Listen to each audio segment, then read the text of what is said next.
cardíaco. Es lo que corresponde que vamos ahorita. Hoy acabamos unos 5 minutos la clase antes, ya que tengo que salir, tengo que hacer yo un examen esta vez. Voy a hacer yo un examen de ciencias fisiológicas. Entonces, bueno, también tengo que estar puntual allá en donde me lo van a aplicar. Entonces, bueno, de alguna forma va a ser como su venganza adelantada, me van a hacer examen esta vez a mí. Entonces, esperemos que pues todo salga bien. A ver, déjenme un segundo. Nos quedamos en taponamiento cardíaco. A ver, voy a poner las yapos y me comentan. A ver, me dicen si se ven las yapos, por favor.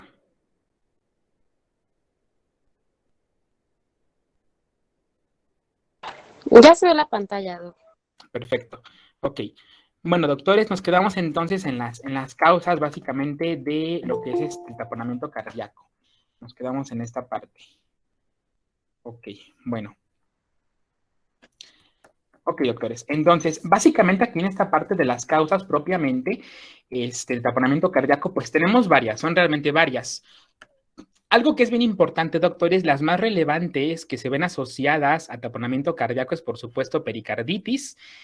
Cualquier neoplasia, sea primaria de pericardio o incluso metastásica, puede generar propiamente ese tipo de condiciones. Ajá, una propia neoplasia que esté metastatizando a nivel de pericardio pudiese generar también un taponamiento cardíaco, infecciones, y la más asociada, doctores, con taponamiento cardíaco es VIH. Paciente con VIH, recordemos que nos hacen pericarditis, pero son pericarditis sí infecciosas, pero por agentes poco frecuentes. Acinetobacter baumani, entre otro tipo de agentes que son propios de inmunodepresión.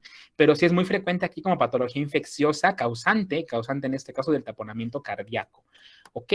Otras más, obviamente, pues que podemos llegar a encontrar son la uremia clásicamente. Recordemos aquel paciente que se está dializando, obviamente pues tiene este riesgo de que con los productos azoados, dígase creatinina, dígase urea, ácido úrico, pues bueno, irritan como tal aquí el pericardio, ¿no? Entonces también es una condición bien asociada aquí con taponamiento cardíaco. Una muy frecuentemente encontramos básicamente esta, iatrogénica, claro, algún procedimiento quirúrgico de tórax que pudiese generar en este caso una ruptura de alguna arteria importante, puede causarnos taponamiento cardíaco. Tuberculosis aquí en México sí es frecuente, porque estamos en un país en vez de desarrollo. Sí podemos llegar a pensar aquí a la tuberculosis como factor desencadenante propio. Obviamente algún traumatismo de tórax de tipo penetrante también es una condición aquí bien relevante. Entonces, en este caso, doctores, tenemos como dos ramas que van a manejar el taponamiento cardíaco. Cualquier taponamiento cardíaco que sea directamente provocado por traumatismo, dígase lesión penetrante, dígase trauma cerrado, eso es interconsulta. Tenemos dos opciones, pero la ideal sería aquí con traumatología y ortopedia sería el manejo, digamos, la interconsulta inicial. Pudiese ocuparse incluso el manejo de cirugía general, pero en este caso es un poquito más selectivo de los traumatólogos, que ellos manejan este tipo de condiciones de tipo traumáticas. El resto, por ejemplo, taponamiento cardíaco por cáncer, por uremia, por VIH, todos los demás son dominio de lo que es medicina interna. Entonces, básicamente, ustedes cuando lleguen a urgencias, siempre se van a dar cuenta que las interconsultas de urgencias son de dos tipos. O van para interna o van para cirugía general. ¿De acuerdo? Gineco no, porque gineco realmente tiene su propia área de urgencias ginecológicas. Realmente en urgencias van a siempre a pedir interconsulta o para cirugía general o para interna, que son como las ramas troncales a las cuales se pide interconsulta. Uso de anticoagulantes también, doctores. Aquí tomar en cuenta que el uso de anticoagulantes, principalmente con un bajo control farmacocinético, por ejemplo, warfarina, bueno, pues son fármacos que en este caso pudiesen generar una hemorragia intrapericárdica y ocasionarnos un taponamiento cardíaco. Y por último, disección aórtica tipo A de Stanford, que básicamente es esta, la que vemos aquí. Ya en su momento veremos disección aórtica. Como parte de cardiología, pues también se meten este tipo de temas, lo veremos más adelante. Y únicamente, doctores, tomar en cuenta que la disección aórtica tipo A de Stanford es un desgarro de la íntima que ocurre básicamente a nivel de la aorta torácica ascendente. Esa es una disección aórtica tipo A. Según Stanford, una disección que ocurre, un desgarro de la íntima a nivel, en este caso, de la arteria aorta torácica ascendente. A ese nivel propiamente se va a estar encontrando, pues, esta disección, ¿sale? Obviamente, pues, acumula la sangre y genera propiamente el taponamiento cardíaco. ¿Ok? Bien. Hasta aquí, doctores, ¿alguna duda que tengan con esto, con lo que son las causas? ¿Vamos bien con todo hasta ahora? Todo bien, doctor. Ok. Creo que alguien levantó la mano. A ver, adelante, doctor René, dime. Sí, doctor. Yo nada más como para complementar había encontrado que el líquido que se encontrara también iba a ser importante. Por ejemplo, había usted mencionado que había como que causas urémicas, neoplásicas y hemopericárdicas. O bueno, yo lo encontré así como urémicas, neoplásicas y hemopericárdicas. Entonces, por ejemplo, en las urémicas y neoplásicas habría líquido hemático y pues evidentemente en las hemopericárdicas únicamente líquido hemático. Exacto, muy bien, Doc. Y precisamente esa condición de que sea líquido hemático es una indicación propia para que hagamos pericardiocentesis a derivación, que eso lo veremos un poco más adelante en cómo se maneja esta o a qué se refiere con una pericardiocentesis a derivación. Ok, muy bien. Ahora, ¿cuál es la fisiopato? Es decir, ¿qué es lo que va a estar ocurriendo aquí directamente, doctores, con estos mecanismos? Bueno, primeramente, cualquier factor etiológico, dígase trauma, dígase en este caso uremia, cualquier condición que nos genere la acumulación de líquido, sangre, pus entre pericardio y corazón, eso va a generar, doctores, que esta acumulación poco a poco me aumente como tal la presión intrapericárdica. ¿Ok? Comienza a aumentarme aquí la presión intrapericárdica. Y entonces, doctores, el pericardio es un tejido fibroso, no es tan elástico, no es como tal tan elástico. Y es una condición bien delicada que sea poco elástico porque digo, finalmente aquí el paciente que tiene un pericardio poco elástico va a generar que aquí la acumulación de esa presión aumente muy drásticamente la presión dentro del pericardio. Este aumento en la presión, doctores, ¿qué va a generarme? Una disminución del retorno venoso, claro. Obviamente aquí no regresa la sangre porque está bien apretado ahí el pobre corazón con el pericardio que está lleno de líquido, ¿no? Esa baja en el retorno venoso me genera que baje el gasto cardíaco y con ello la presión arterial del paciente. Se van a hipotensar estos pacientes clásicamente.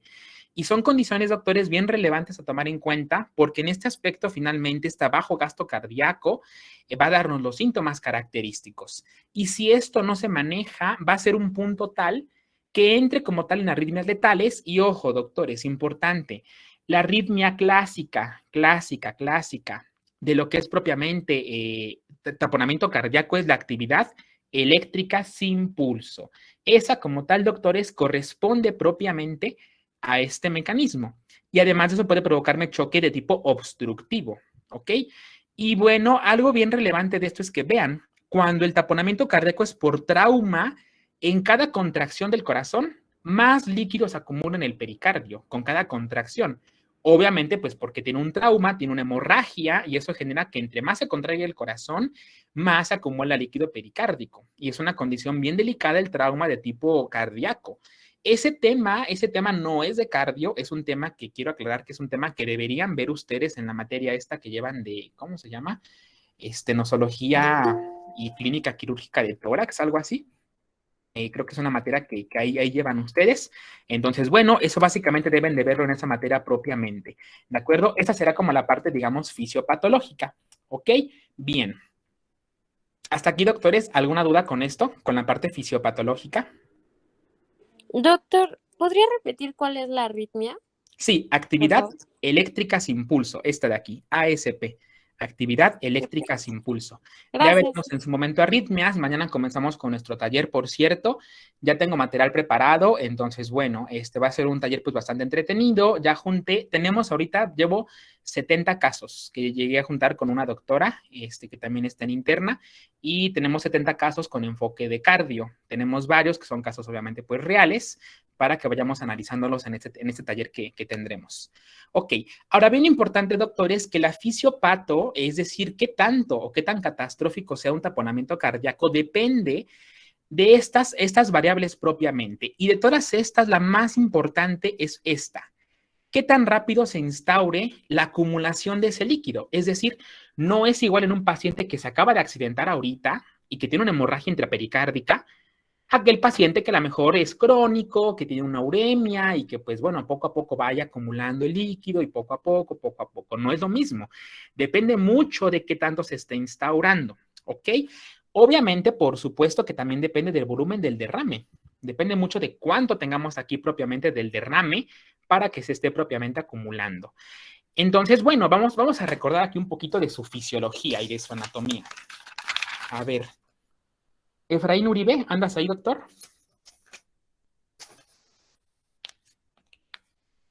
¿No es el doctor Efraín? Efraín Uribe. Sí, doctor. Doc, ¿nos recuerdas, por favor, líquido pericárdico normal? ¿De cuánto es ese líquido? Igual o menor a 50 centímetros cúbicos, perdón. Ok, 50 es el rango, digamos, de corte máximo, ¿no? Ese es el rango de corte máximo, muy bien. Creo que alguien me comentó. No, ok. Ese es el líquido, digamos, normal. Cuando aquí se acumula un volumen mayor, se supone que aquí un líquido mayor de 300, ya tenemos riesgo de hacer arritmia cardíaca, específicamente actividad eléctrica sin pulso. Es lo que marcan algunas referencias, pero repito, no solo depende del volumen. Ya el doctor nos comentaba que aquí lo normal es hasta 50. Pero aquí obviamente digo, si se acumula, por ejemplo, 200, pero fue lenta la acumulación, los síntomas van a ser muy silientes, muy silientes. Por ese motivo aquí importa mucho esta parte de la instauración. ¿Qué tan rápida es la hemorragia, la acumulación de líquido? Otro más es esto, qué tan distensible sea nuestro pericardio propiamente, es decir, qué tanto se está aquí distendiendo y obviamente pues el grosor del miocardio. Imagínense aquí que tengo yo el miocardio, pero que está bien engrosado. ¿Por qué tiene hipertrofia mi paciente? ¿Por qué es hipertenso? Ese espacio de por sí es muy angosto. Ahora agréguenle un taponamiento cardíaco. Obviamente, pues compensan mucho menos estos pacientes hipertensos. Entonces, aguas con eso porque ahorita veremos en otros momentos cómo es que el poner líquidos excesivos puede empeorar la condición de nuestros pacientes. Ok, ahora, esto, doctores, se conoce como el mecanismo en J. ¿Por qué en J? Vean, prácticamente aquí tenemos la J característica. ¿Y qué nos dice como tal esta gráfica? Son gráficas clásicas para explicar taponamiento cardíaco. Vean, aquí tenemos en la gráfica de color rojo una acumulación muy rápida. Por ejemplo, algún trauma, algún traumatismo, alguna hemorragia, así un trauma, digamos, de tórax muy rápido. Y vean aquí la acumulación cómo es rápida. Se acumula muy rápido el volumen y llega un punto, digamos, de umbral en el cual vean la presión cómo se dispara ya de golpe. Se dispara muy rápido la presión. Esto es cuando es una acumulación rápida. Cuando es más lenta, vean, tarda más tiempo, aguanta más volumen, llega al punto como tal, digamos, ya máximo y ya empieza con manifestaciones. Pero vean, aquí la presión incluso no es tan elevada, no es tan alta, me refiero a que no se dispara como en la condición, digamos, crítica. Repito, ¿esto quién lo maneja? Esto lo manejan estrictamente 3 áreas de la medicina. Traumatología y ortopedia, medicina interna y urgenciología son los que manejan esta rama propiamente. La que es crónica solamente es estrictamente de intensivos o de medicina interna. Pero vean, repito aquí, vean la importancia que tiene la acumulación, en este caso, la velocidad propiamente de la acumulación. Y entonces, doctores, tenemos 3 espectros, 3 entidades de taponamiento. Un taponamiento cardíaco hemodinámico que yo únicamente voy a poder ver si coloco un catéter a nivel, en este caso, de las aurículas. Solamente ahí veré yo los cambios propios de ese taponamiento. Si esto no se resuelve, si la presión sigue aumenta, entonces tendremos ahora un taponamiento ya que podemos ver en el ecocardiograma y que a lo mejor aún no me da síntomas, a lo mejor, pero ya cuando es más la presión, llega un momento en el que esto se hace clínico. Y entonces tenemos que identificar, doctores, tenemos que tener una alta sospecha, porque recordemos que antes de ser un taponamiento, antes fue un derrame pericárdico. Y el problema del derrame pericárdico es que da poquísimos síntomas. No es como que yo rápido identifico un derrame pericárdico en un paciente. Digo, tenemos signo de Edwards, entre otros, pero digo, no es tan fácil identificarlos. Se nos puede llegar a pasar aquí alguno de estos. Entonces, bueno, tomar en cuenta la parte fisiopatológica. Y bueno, aquí lo que les comentaba, aquí ya nos comentó el doctor Efraín hace rato cuánto es el líquido normal. Lo que les comentaba, vean, más de 300 ya de acumulación de líquido, tenemos riesgo de arritmia, de actividad eléctrica sin pulso. E incluso desde 50 mililitros ya hay retorno venoso disminuido y bajo gasto cardíaco. Pero regreso a lo mismo. ¿Cuál es la variable más importante? La velocidad aquí de instauración. Eso es más relevante incluso que el propio volumen. Incluso que aquí el propio volumen. Ahorita haremos algunas preguntas sobre fisiología para que recordemos un poquito lo que le llaman la microfisiología del pericardio, ¿no? Que es un capítulo del Tres Guerres. Entonces, bueno, ahorita veremos un poquito al respecto. Bien, hasta esa parte, doctores, ¿dudas que tengan con esto? ¿Vamos bien con esta parte?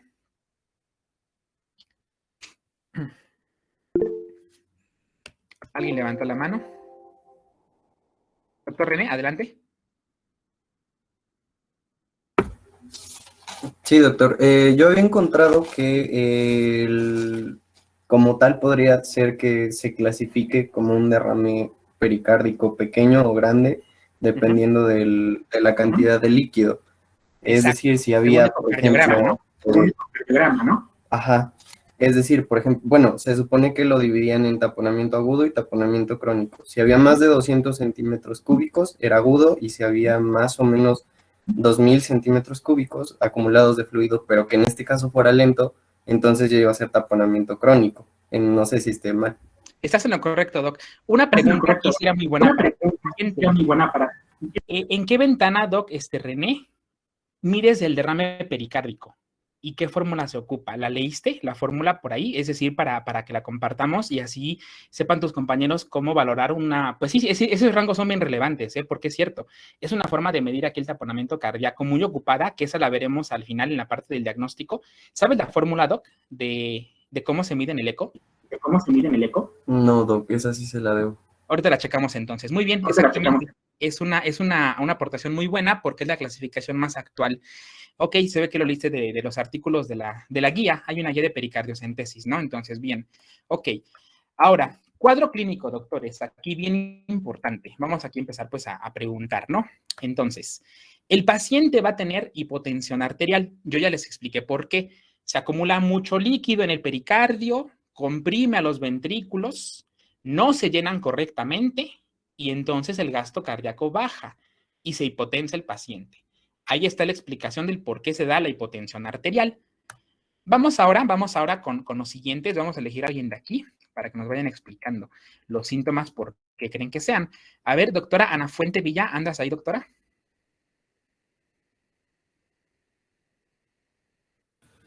Sí, doctor. Doctora, ¿por qué crees que se dé la taquicardia refleja? ¿Cuál será el mecanismo aquí de que mi paciente con taponamiento me está haciendo taquicardia?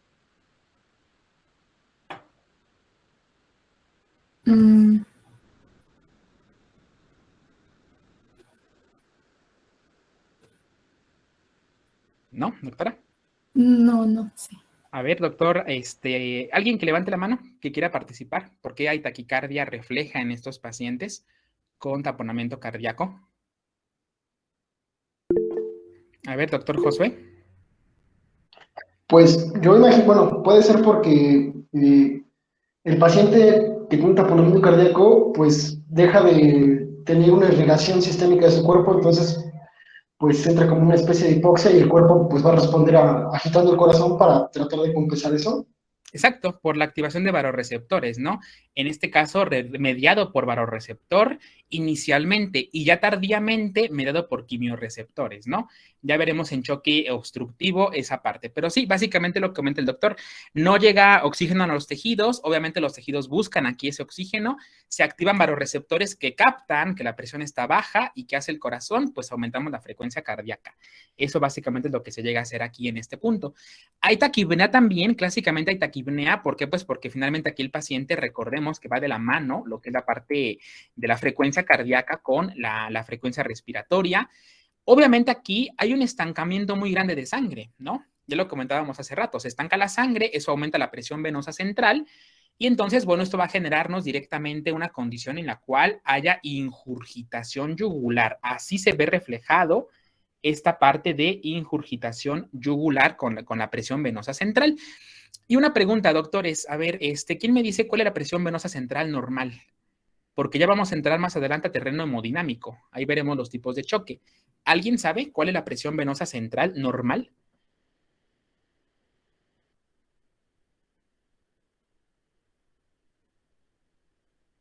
¿Nadie? A ver. Brenda Muñoz, ¿andas ahí, doctora? Brenda Muñoz Flores. Sí, doctora, aquí estoy. ¿Te la sabes, doctora? La presión venosa central. ¿Es de 0 a 5 centímetros? De No 0 a sé muy 5 segura. centímetros. ¿Segura?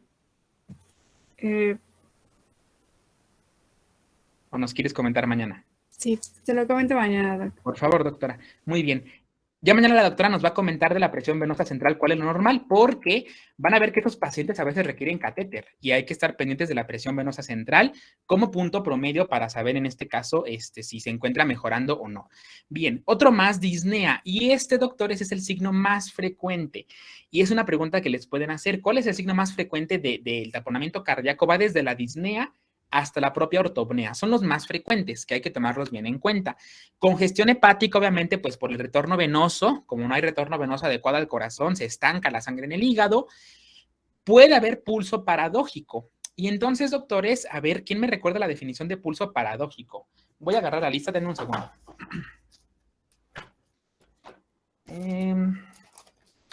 A ver, doctor Arturo Rafael, ¿andas ahí, doctor?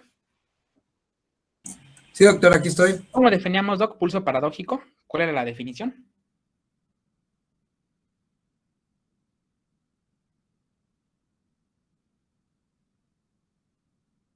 No la recuerdo, doctor, ¿se la puedo decir mañana? A ver, espera, dame un segundito. No te preocupes. A ver, checamos a alguien más que se acuerde. Espérame. A ver, Marco Etiel. Eso ya lo vimos en la parte de propedéutica. Doctor Marco Etiel. Tampoco lo recuerdo, doc. ¿No? ¿Alguien que levante la mano que lo recuerde de cuánto era? ¿O cómo se define pulso paradójico? Yo, bueno. Dime, ¿sí, doctora? Bueno, nos había comentado que se disminuía la presión menos 10 Ajá, milímetros de mercurio en la sistólica exacto. durante la inspiración. Exacto, doctor. Es una caída. ¿Cómo te apellas, doctora? Torija. Torija. Ah, Rebeca. Ok.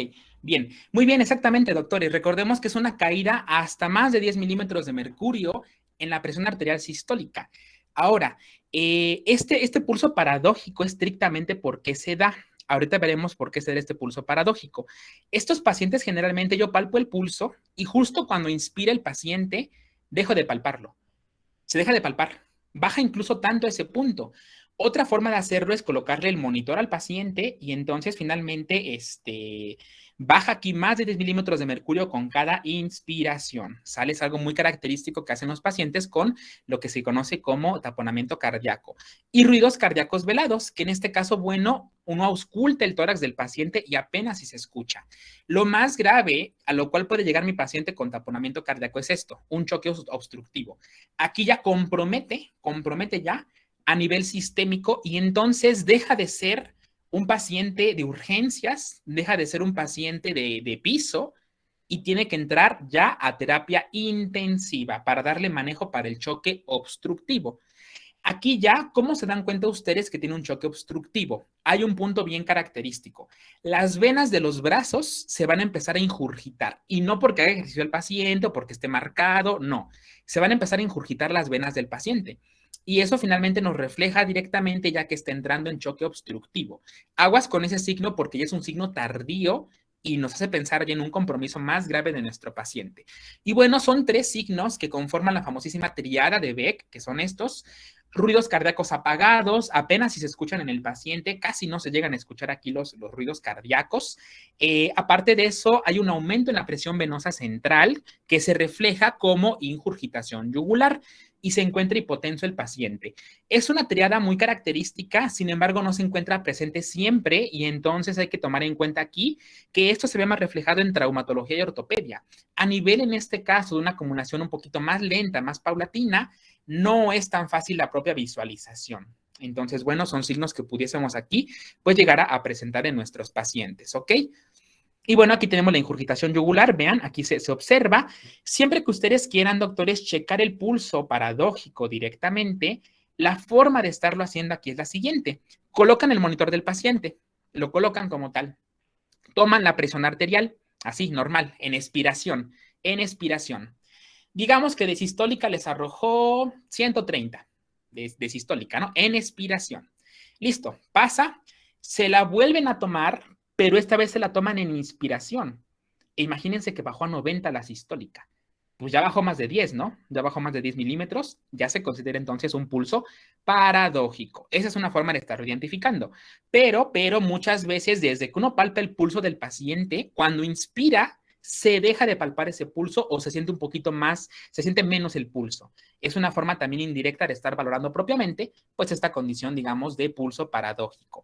Ahora, estrictamente, doctores, el pulso paradójico, digamos, ¿qué es lo que hace? Valora un reflejo fisiológico, que se conoce como reflejo de Bernheim, ¿ok? Entonces, vamos a ver de aquí de fisio, pues, ¿quién recuerda su fisiología médica? Que es bien relevante en estos puntos. A ver, doctor Amadeo Castro, ¿andas ahí, doc?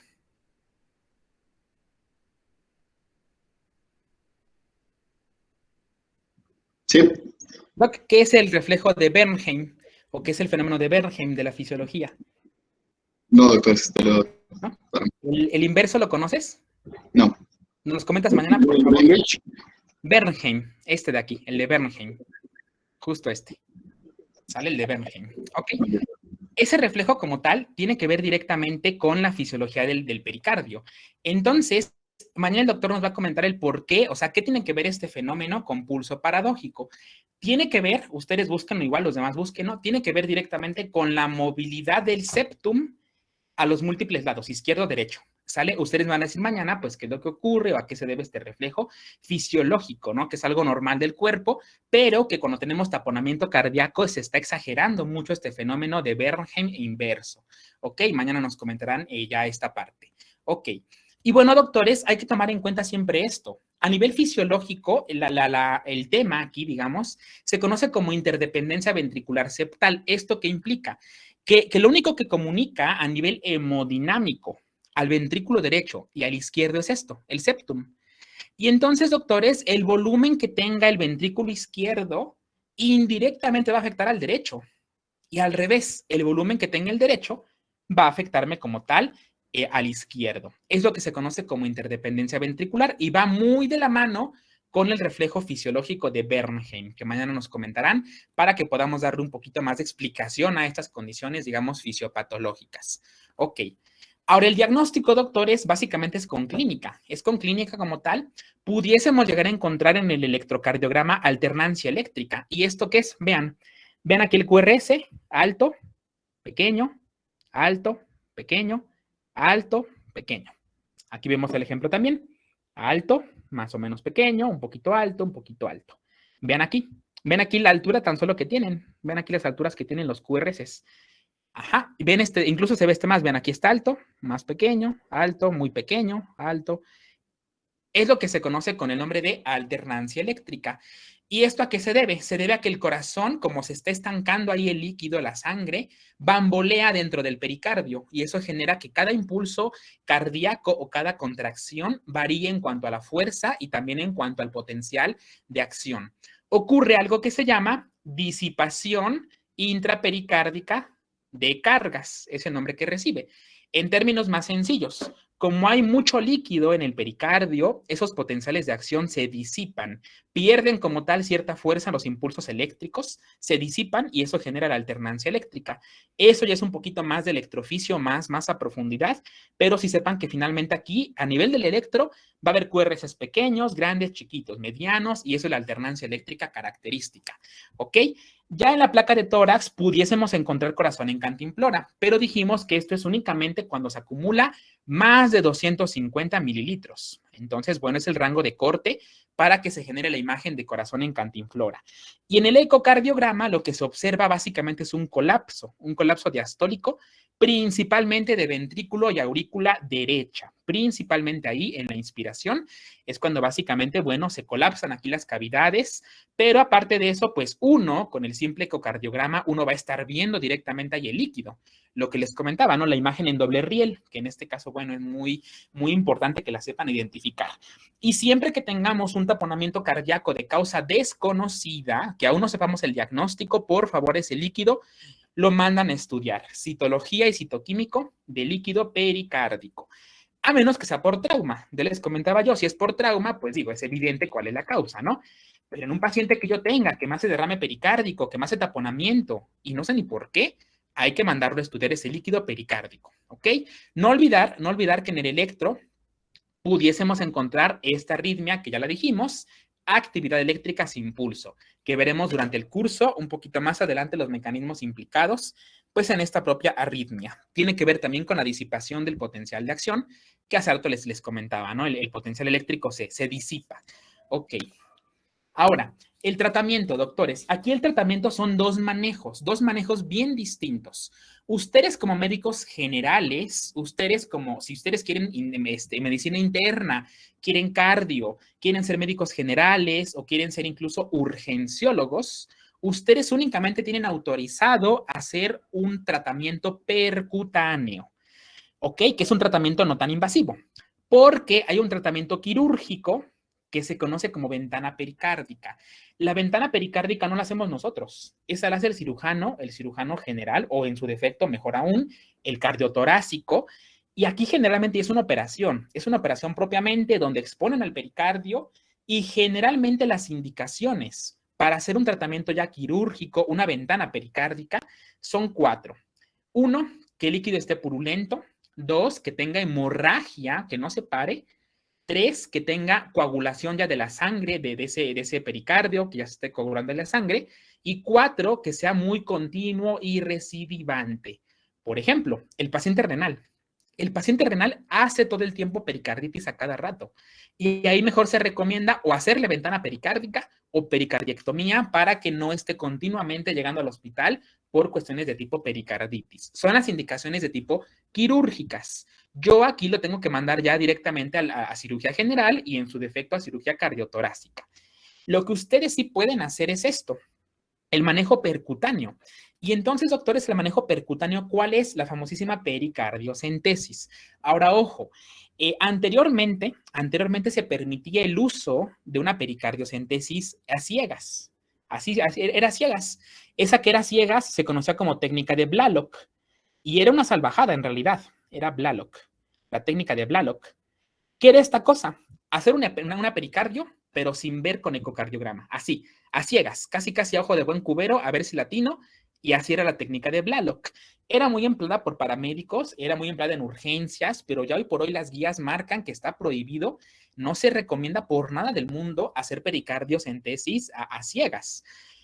Y por ese motivo la idea es siempre guiarla por ecocardiograma. Afortunadamente ustedes ya saben los principios del ecocardiograma. Si yo les digo, ponme una ventana para esternal, eje corto, ya lo saben hacer, o un eje largo, o una ventana apical a 4 cámaras, ya lo saben hacer, y es algo muy bueno porque, repito, ustedes pudieran en su momento asistir a un procedimiento de estos, ¿no? Entonces, es bien frecuente que los internos, cuando hacen procedimientos, algún adscrito, algún residente, se acercan a ver, ¿no? ¿Qué es lo que está pasando? Y a veces quieren ayudar, como de doctor, ¿quiere que le ayuden algo? Sí, un favor, ¿sabes ocupar el eco? No, doctor. Uy, no, pues, ¿cómo me quieres ayudar? Mejor no. Sí me explico la importancia que tiene el conocimiento. El conocimiento abre puertas, abre muchas puertas. De ustedes depende si se las cierran a sí mismos o si se las abren las puertas, porque, pues, bueno, al final del día, digo, entre más conozcan ustedes, pues pueden ofrecer mucho más oportunidad aquí a sus pacientes. Ok, ahora, inicialmente cuando llega aquí el paciente, no le hacemos pericardio así luego, no. ¿Qué hacemos? Paso número 1, tenemos que hacer siempre el ABC. ABC, que tenga pulso, que respire mi paciente. Ok, ya está. Bien, le comento a alguna enfermera, algún interno, algún residente. Un favor, doctor, colócale oxígeno, por favor. Puede ser con puntas nasales o con mascarilla, con reservorio, a 4 litros por minuto. ¿Cuánto es idealmente? Idealmente es entre 4 a 6 litros. Ese es como tal, idealmente esta parte. Ajá, entre 4 a 6 litros por minuto.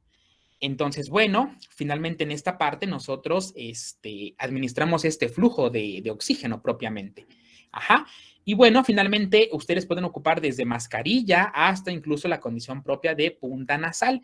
Ya dependerá mucho de cada condición. Ahora, por favor, doctores, si el paciente no está respirando por sus propios medios, la punta nasal no funciona. algo bien importante que también eso lo veremos en el taller. En el taller voy a darles una parte de oxigenoterapia, porque, híjolas, a veces parece de verdad, parece broma, parece chiste, pero es anécdota. Llegan al hospital, háblame de los dispositivos para dar oxígeno. Pues no los vi en la uni.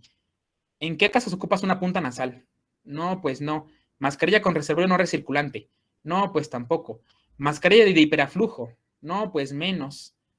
Y entonces te quedas así como, pues uno como en la era de urgencias, te quedas como de entonces, ¿qué te explicaron en la uni? Y es algo que no les dan. En ninguna materia ven oxigenoterapia. Y yo creo que es más frecuente la oxigenoterapia que los temas que luego les dan ahí, por ejemplo, en cirugía, que les meten las técnicas quirúrgicas y que la apendicectomía y la de Fanestil y sus técnicas ahí, que pues ustedes finalmente no van a operar solos. Pero un oxígeno creo que lo van a poner cualquiera y en cualquier momento, ¿no? Parece que ahí deberíamos enfocar mejor el temario a algo que les sea útil. No se preocupen por esto lo veremos como parte del taller de oxigenoterapia. Ahí veremos los dispositivos, a cuánto le pongo de litros, cómo calcular la FiO2, cómo calcular la PAFI, cómo sacar los índices de Kirby, el de Berlín y demás, ¿ok? Bueno, listo, ya le coloqué oxígeno a mi paciente. Inicialmente lo que yo tengo que buscar en estos pacientes es un poquito expandir aquí el corazón. Digo, está súper aplastado aquí entre el pericardio, pero por lo menos hay que echarle la mano. ¿Y cómo? Hay que meterle un bolo. Le metemos entonces expansores de volumen. Le comento a la enfermera, ¿sabe qué, señorita? Administre en bolo 500 mililitros de solución de Hartmann, o bien incluso puede ser 1 litro. Depende mucho aquí de cada caso en particular, ¿no? ¿Con qué finalidad? Pues que por lo menos aumente un poquito el retorno venoso y nos aguante un poco el paciente en lo que preparamos el equipo de pericardiocentesis, antes de que nos caiga en choque obstructivo. Porque una vez caído en choque obstructivo, olvídense ya. Va a empezar con lactato elevado, va a empezar a hacer hipercalemia, va a empezar con falla prerrenal, va a ser un pulmón de choque, que es como se le conoce al término, un pulmón de Danang, que es el epónimo del pulmón de choque. Y olvídense porque ya va que vuela para terapia intensiva y tiene una altísima mortalidad. Hay que evitar eso. Llega el paciente, colocamos una vez una vía, colocamos un bolo de solución Hartmann, ya sea 500 hasta 1 litro, y mientras pasa el bolo, preparamos ahora sí el equipo de la pericardiocentesis. Ahora, aquí tenemos lo que vamos a hacer, vean, idealmente lo que tenemos que buscar es que la aguja entre en el saco pericárdico, ¿ok?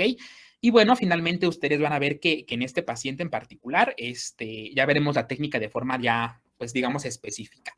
Hasta aquí, doctores, ¿alguna duda que tengan con esta parte de la técnica y todo esto que estamos viendo?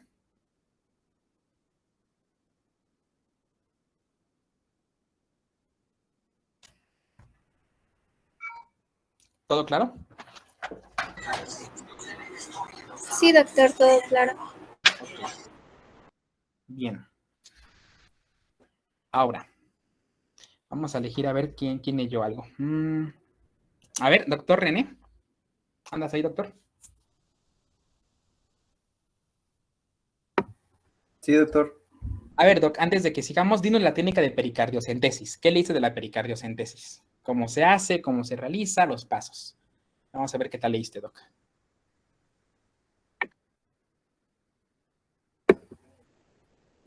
No, doctor. ¿Se la puedo comentar mañana?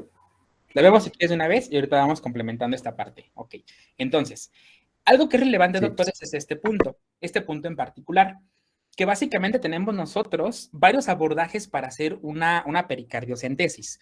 ¿Cuál pueden hacer ustedes? Ustedes pueden hacer el abordaje subsifoideo. Los demás, olvídenos. Los demás no. No, porque tienen mucha tasa de complicaciones y entonces, acuérdense de esto. Eso es una ley que tienen que nunca olvidar de medicina. Si van a hacer un procedimiento y van a decir que conocen un procedimiento, es porque saben revertir las consecuencias o las complicaciones de ese procedimiento. Si no, mejor, olvídenlo. Si les preguntan, oye, doctor, ¿sabes hacer pericardiocentesis? Solamente atrévense a decir sí, si saben cómo revertir las complicaciones. Neumotorax tensión, laceración esofágica, medias. Si no, mejor olvídenlo. ¿Por qué? Porque acuérdense que si ustedes saben una técnica es porque saben revertir los efectos que nos puede conllevar. Entonces, bueno, el más sencillo es el abordaje subsifoideo. Y entonces, doctores, aquí tenemos el material. Paso importantísimo, siempre, por favor, manejo electrocardiográfico. Siempre. Porque una complicación de la pericardiocentesis es que súbitamente nos caiga en fibrilación ventricular, así, súbitamente. Entonces, bueno, es un punto bien relevante aquí a tomar en cuenta, ¿no? Que aquí en esta parte, pues tenemos que tener siempre a la mano el manejo electrocardiográfico. Vamos a implementar el manejo de un catéter, que tiene que ser un catéter muy grande, generalmente entre número 18 o 16, jeringas de múltiples tamaños, las más grandes que tengan ustedes. Ocupamos lidocaína, generalmente al 2%, que será como tal esta de aquí. Obviamente, pues como con fines analgésicos, ¿no? Esa es la finalidad que aquí buscamos con la lidocaína. Entonces, a ver, doctora Wendy Yadira. Anda, sí, doctora Wendy. Sí,